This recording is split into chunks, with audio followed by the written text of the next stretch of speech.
A Princess of Mars by Edgar Rice Burroughs. Chapter 1.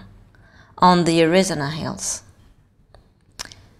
I am a very old man. How old? I don't know. Possibly I am 100, possibly more.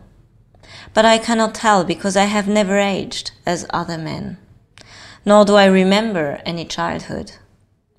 So far as I can recollect, I have always been a man of about 30. I appear today as I did 40 years and more ago. And yet, I feel that I cannot go on living forever. That someday I shall die. The real death, from which there is no resurrection. I do not know why I should fear death. I who have died twice and am still alive. But yet I have the same horror of it as you who have never died. And it is because of this terror of death, I believe, that I am so convinced of my mortality. And because of this conviction, I have determined to write down the story of the interesting periods of my life and of my death. I cannot explain this phenomena.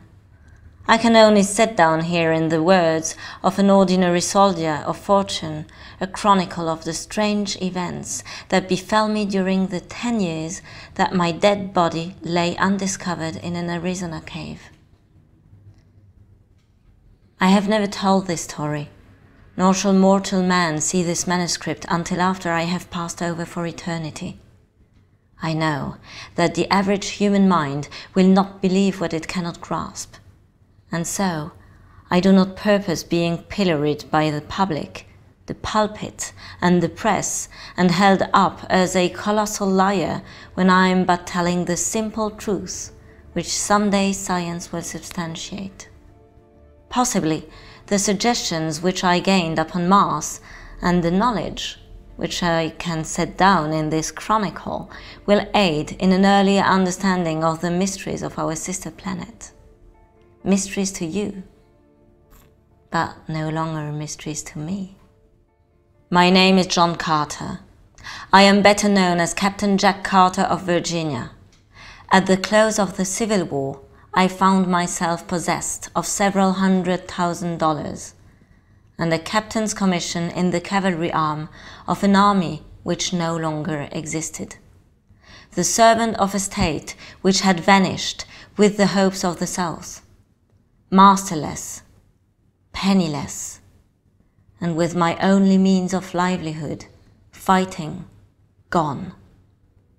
I determined to work my way to the southwest and attempt to retrieve my fallen fortunes in a search for the gold.